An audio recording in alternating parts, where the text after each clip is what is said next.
সিলেটে প্রধানমন্ত্রী, বিকেলে জনসভা।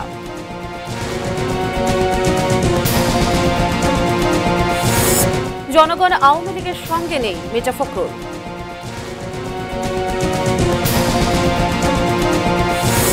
এরশাদ নেই, তবুও থেমে নেই রংপুরের জাতীয় পার্টি।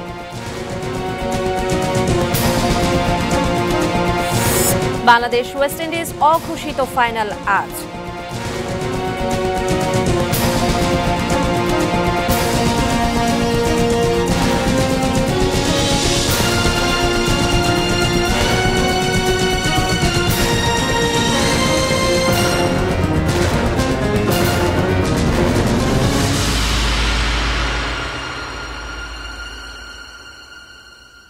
এটি নিউজ দেখছেন। নিউজ এট 3-তে সবাইকে আমন্ত্রণ জানাচ্ছি আমি মুন্নি ইউসুফ। আপনারা শুনছিলেন 7 রিং 7 সংবাদ শিরোনামগুলো। VSL angle channel HB VSL Bikrampur steel limited. শুরুতেই থাকছে শাহরিয়ার স্টিল মিলস লিমিটেডের সৌজন্যে নির্বাচনের খবর নিয়ে ভোট ক্যানভাস।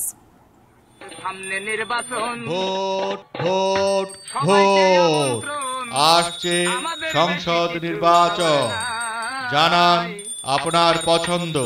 ভোট ভোট নির্বাচনী জনসভায় যোগ দিতে সিলেটে পৌঁছেছেন আওয়ামী লীগ সভাপতি ও প্রধানমন্ত্রী শেখ হাসিনা। বেলা 2:30টায় নগরীর আলিয়া মাদ্রাসা মাঠে জনসভায় ভাষণ দেওয়ার কথা। প্রধানমন্ত্রীর সফরের শুরুতেই নগরীর 3 আউলিয়া হযরত শাহজালাল, শাহপরান ও গাজী বোরহান উদ্দিন রহমতুল্লাহ আলাইহির মাজার জিয়ারত করেন। এরপর সার্কিট হাউসে মধ্যাহ্নভোজ শেষে যাবেন জনসভায়। সিলেট বিভাগে নৌকা প্রতীকের প্রার্থীদের ওই জনসভা মঞ্চে পরিচয় করিয়ে দেবেন তিনি। পরে শেখ হাসিনা সিলেট ক্লাবে নৌকার প্রার্থী ও সিনিয়র নেতৃবৃন্দের সঙ্গে মতবিনিময় করবেন। স্থানীয় আওয়ামী লীগ জনসভার সব প্রস্তুতি সম্পন্ন করেছে। নগরীতে মোতায়েন করা হয়েছে আইনশৃঙ্খলা বাহিনীর বিপুল সংখ্যক সদস্য। বিকেল 4:30টায় আবারও বিমানে করেই ঢাকায় ফিরবেন তিনি।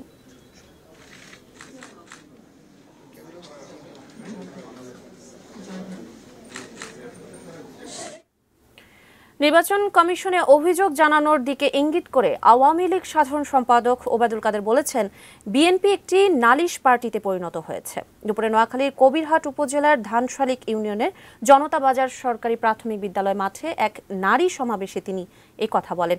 নোয়াখালী 5 আসনে প্রার্থী ওবায়দুল কাদের আরও বলেন, শেখ হাসিনা সরকার গত 43 বছরের ইতিহাসে সবচেয়ে নারী বান্ধব সরকার।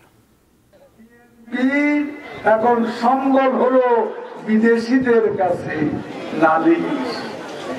নির্বাচন কমিশনারটা পেয়েছে প্রতিদিন নির্বাচন কমিশনে আর কোন পার্টি না যায়, বিএনপি আছে। কেন যায়? নালিশ নালিশ নালিশ ছাড়া বিএনপির আর কোন সম্বল আছে বলে?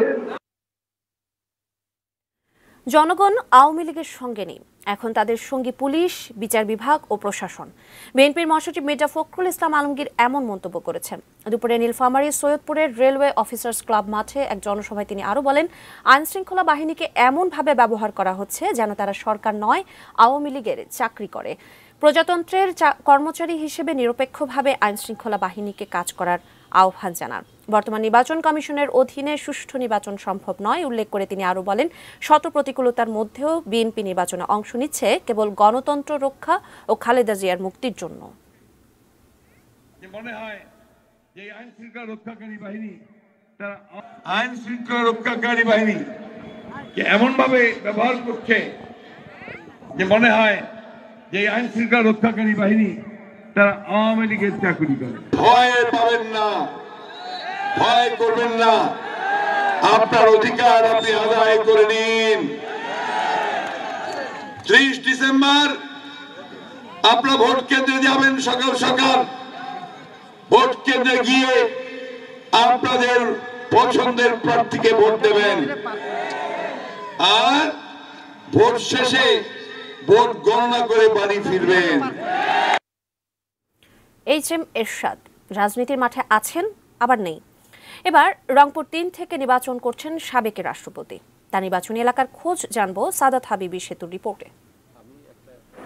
ডেফিনেটলি হ্যান্ডসাম ম্যান ছিল, এখন নতুন হ্যান্ডসাম ম্যান ছিলাম, এখনো মেয়েরা আমাকে পছন্দ করে। অনেক রিঅ্যাক্টর দিচ্ছি তো, আমি বলছি আমার সাথে যে কোনো চালাকি করো, আমার 4টা পিস্তল আছে, লোড করে বালিশে রাখছি।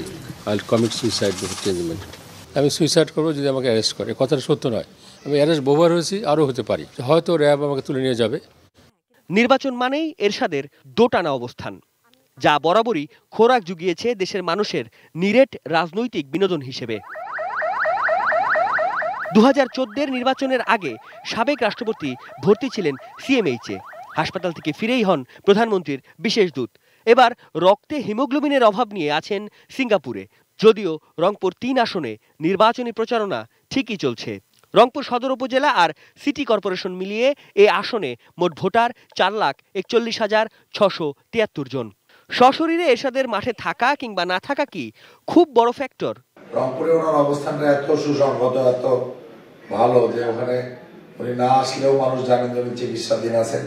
সুতরাং সে কারণে ওখানে নার্সিং করতে হবে, মানুষকে ভোটের জন্য উদ্বুদ্ধ করতে হবে। এটা করতে হয় না কোনো সময়, আমরা দেখেছি, এর আগেও দেখেছি। ওনার লাগে না, ওনাকে মানুষ বলে যে আপনার আসার দরকার আছে। ওনার নির্বাচনে ওনার 25 লক্ষ টাকা খরচ হয় না। আমরা সবসময় দেশের উন্নয়নের খাতিরে, দেশে যারা উন্নয়ন করতে পারবে, যারা উন্নয়নের পক্ষে, তাদেরকে ভোট দিবে মানুষ। নির্বাচনে এরশাদ না থাকলেও এরশাদের আসনটা পাবে।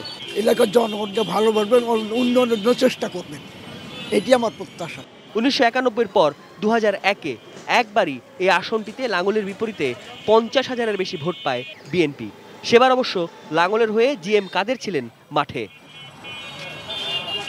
কঠিন এ আসন জয়ে বিএনপির প্রার্থী 75-এর খুনি চক্রের অন্যতম সদস্য মেজর অবসরপ্রাপ্ত খায়রুজ্জামানের স্ত্রী রিটা রহমান। জেল হত্যার সাথে সংশ্লিষ্ট থাকা পলাতক খায়রুজ্জামানের বিরুদ্ধে আছে অর্থ আত্মসাতের অভিযোগ। এমন ইমেজ আর কঠিন ভোটের সমীকরণে রিটার পরিকল্পনা কি? আমার হচ্ছে যে মানুষের অধিকার নিয়ে কথা বলা। এই অঞ্চলে আমি দেখেছি উন্নয়ন যেটা হয়েছে সেটা বিক্ষিপ্ত। অবশ্যই আমি তো এটা স্ট্রংলি ফিল করি যে এখানে উন্নয়নটা একটা সমষ্টিগত উন্নয়ন হয়নি, বিক্ষিপ্ত উন্নয়ন হয়েছে। এই দুজন সহ রংপুর 3 আসনে মোট প্রার্থী 9 জন, আর যে 6টি আসনে ইভিএমে ভোট হবে রংপুর 3 তার একটি। সাদাত হাবিবি সেতু, ATN নিউজ, রংপুর। সুনামগঞ্জ 3 আসনের নির্বাচনকে ক্রমশই উৎসবমুখর করে তুলছেন প্রবাসীরা। অন্যদিকে হাওড়াঞ্চলের নির্বাচনী এলাকা সুনামগঞ্জ 1 আসনেও প্রচারণা চলছে জোরে সোরে। আবার পাল্টাপাল্টি বক্তব্যে জমে উঠেছে সুনামগঞ্জ 4 আসনের নির্বাচনী প্রচারও। সুনামগঞ্জ প্রতিনিধি পঙ্কজদের তথ্য ছবিতে ডেস্ক রিপোর্ট দেখে নেব বিস্তারিত। জগন্নাথপুর ও দক্ষিণ সুনামগঞ্জ নিয়ে সুনামগঞ্জ 3 নির্বাচনী আসন।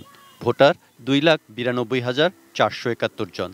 এর মধ্যে প্রায় 70,000 ভোটার যুক্তরাজ্য, যুক্তরাষ্ট্র সহ পৃথিবীর বিভিন্ন দেশে অবস্থান করেন। নির্বাচন এলেই এদের কেউ বা প্রার্থী হতে, কেউ বা দলীয় সমর্থক বা স্বজনের জয়ের চেষ্টা করতে দেশে আসেন। এবারও এর ব্যতিক্রম হয়নি। আমাদের যুক্তরাজ্য পরিবারের কয়েকশো লোক নিয়ে আমরা বাংলাদেশে এসেছি নির্বাচনকে অর্থবহ করার জন্য এবং কাঙ্ক্ষিত প্রার্থীকে বিজয়ী করার জন্য গ্রামে গঞ্জে ঘুরে তাদের প্রচারণা চালিয়ে যাচ্ছেন। এ আসনের আওয়ামী লীগ প্রার্থী অর্থ ও পরিকল্পনা প্রতিমন্ত্রী এম এ মান্নান ও জাতীয় ঐক্যফ্রন্টের প্রার্থী মাওলানা শাহিনুর পাশা চৌধুরী নিজ নিজ জয়ের ব্যাপারে শতভাগ আশাবাদী। ইনশাআল্লাহ যদি সুষ্ঠু নির্বাচন হয় আমরা শতভাগ সফলতার আশা করছি এবং বিজয় আমাদেরই হবে। 70 নির্বাচনের যে উদ্দামতা ছিল দেশে সেটা ফিরে পেয়েছি। আমরা ওই সময়ের তুলনায়ও বেশি করে আমরা ভোট পাবো বলে আমরা আশা করি।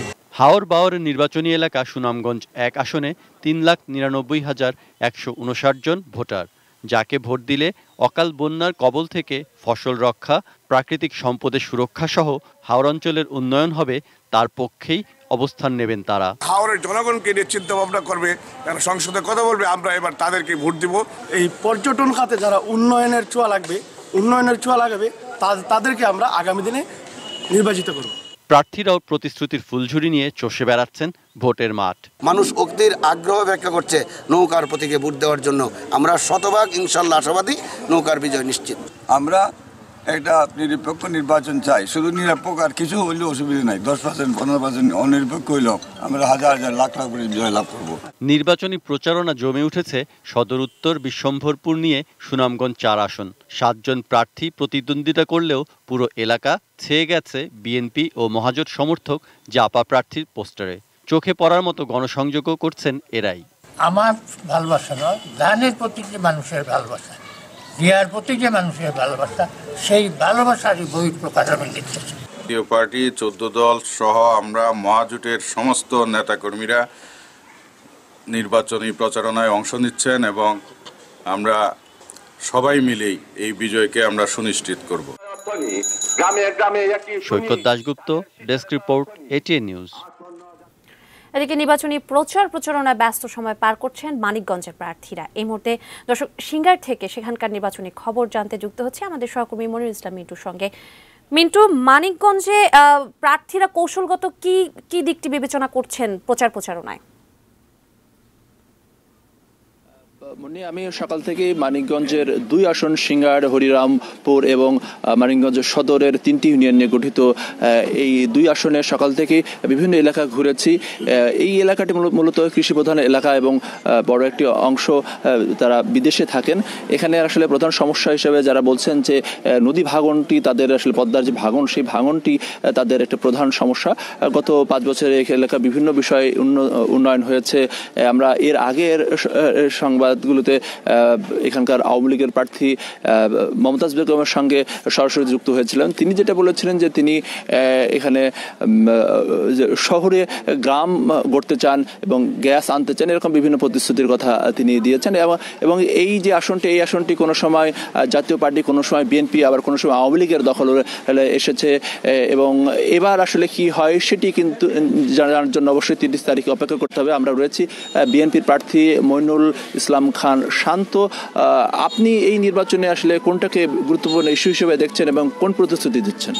এখানে সার্বিক প্রতিশ্রুতি হচ্ছে আমাদের গণতন্ত্রকে ফিরিয়ে আনা, এবং এখানে যেটা আছে, আমাদের এই এলাকার লোক গত 10 বছর যাবৎ ভোট কি জিনিস সেটা দেখতে পায়নি, কাজে এই ভোটের অধিকার তাদেরকে ফিরিয়ে দিচ্ছি। আর এই এলাকা ফিরিয়ে দেওয়ার প্রতিশ্রুতি দিচ্ছি। এবং এই 30 তারিখে আমাদের এখন যেসব বাধা বিপত্তি দেখবেন যে জনগণ এর থেকে বেরিয়ে এসে আমাদের ধানের শীষের পক্ষে ভোট দেবে এবং আমরা ইনশাল্লাহ এই সিটে আমাদের ধানের শীষকে আবার ফিরিয়ে আনতে পারবো। ধন্যবাদ। অভিযোগ পাল্টা অভিযোগ এবং নানা প্রতিশ্রুতির মধ্যে দিয়ে কিন্তু এই মানিকগঞ্জে যে নির্বাচনী প্রচারণা ক্রমে জমজমাট হয়ে উঠছে। যদিও বিএনপি প্রার্থীদের অভিযোগ যে তারা ঠিকমতো প্রচারণা চালাতে পারছেন না। আজকের দিনের পর আর মাত্র 6 দিন গণসংযোগের সুযোগ পাচ্ছেন প্রার্থীরা এবং 30 তারিখ একটি অবাধ, সুষ্ঠু, সুন্দর নির্বাচনে সবাই ভোট দিবেন এমন প্রত্যাশা করছেন। ধন্যবাদ মিন্টু আপনাকে। দর্শক, মানিকগঞ্জের সিঙ্গার এলাকা থেকে যুক্ত হয়েছিলেন আমাদের সহকর্মী মনিরুল ইসলাম মিন্টু। তিনি সেখানকার প্রচারণার খবরাখবর জানাচ্ছিলেন। চলে যাচ্ছি পরবর্তী সংবাদে। বিএনপি ও ঐক্যজোটের বৈশিষ্ট্যই হলো নির্বাচন ও নির্বাচন কমিশনকে প্রশ্নবিদ্ধ করা। এই মন্তব্য করেছেন আওয়ামী লীগ প্রার্থী ও বাণিজ্য মন্ত্রী তোফায়েল আহমেদ। দুপুরে ভোলা বাংলা স্কুল মাঠে সুশাসনের জন্য নাগরিক সুজনের আয়োজনে প্রার্থীদের জনগণের মুখোমুখি অনুষ্ঠান শেষে তিনি এই কথা বলেন। 2001 নির্বাচনের পরে যে হত্যাযজ্ঞ, যে অত্যাচার, যে নির্যাতন, মা বোনের ইজ্জত কেড়ে নেওয়া থেকে শুরু করে এমন কোনো অপকর্ম নাই বিএনপি করে নাই। কিন্তু বিএনপি বা এখন ঐক্যজোট হয়েছে, তাদের একটা চারিত্রিক বৈশিষ্ট্য হলো নির্বাচনটাকে প্রশ্নবোধক করা, নির্বাচন কমিশনকে প্রশ্নবোধক করা। সংবাদের রিপোর্ট জানিয়েছি বাইজিদ স্টিল বিরতি, এরপর আলোচনা থাকছে।